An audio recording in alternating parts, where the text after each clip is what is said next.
There is a passage of scripture found in the book of Mark in the 11th chapter, starting at the 12th verse. It is in this particular passage that the text tells us a story of Jesus and his disciples traveling from Bethany on their way to Jerusalem.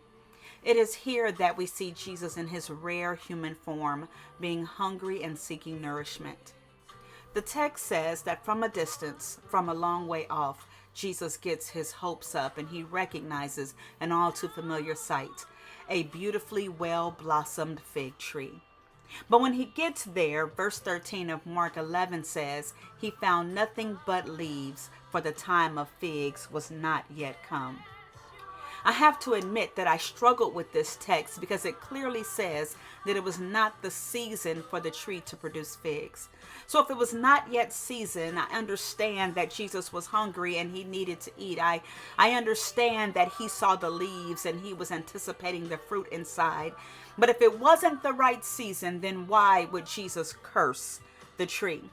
You see, I, like so many of you, have heard this text preached time and time again. I heard one preacher say it was because the tree did not do what it was created to do. I heard another preacher say that the tree should have always been ready to produce fruit upon command. But for the life of me, I cannot understand why it would have been cursed. So I went to God because I needed a word from God. God, please explain to me why Jesus would curse this tree when clearly the tree did nothing wrong. So God honored my request and he instructed me to go back and reread verse 14. Beloved, if you go back and reread 11 verse 14 in the King James Version, you will see that the first three words are, and Jesus answered. Let me help you. Right after Jesus approaches the tree, he answers the tree. You see, the only time you answer to something is when you are giving a response. It literally means to say something in return. In other words, Jesus answered the tree, which suggests to me that the tree had apparently spoken to him first. So often we are seeking a word from the Lord, but he is waiting for us to open the lines of communication. God is standing at the door knocking, but he can't come in unless you grant him access.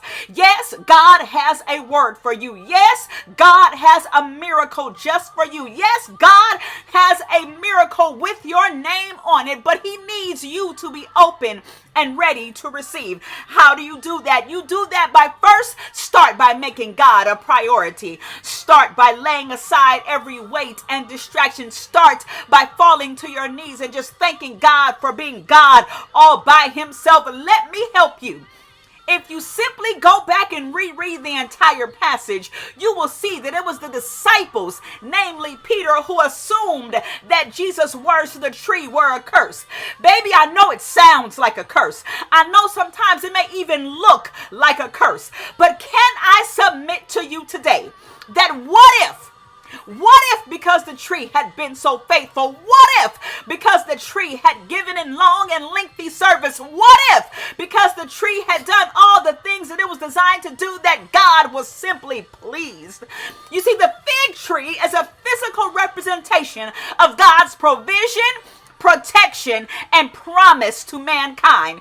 So could it be that because of all the work the tree had accomplished, that Jesus didn't curse the tree?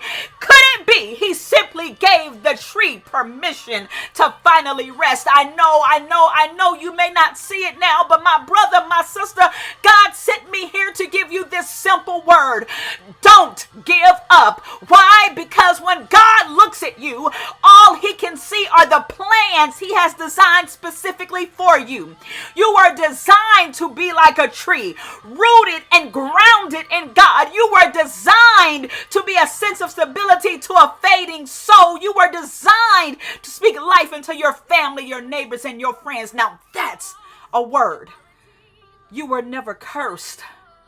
Matter of fact, you were created in the very image of God. Don't give up.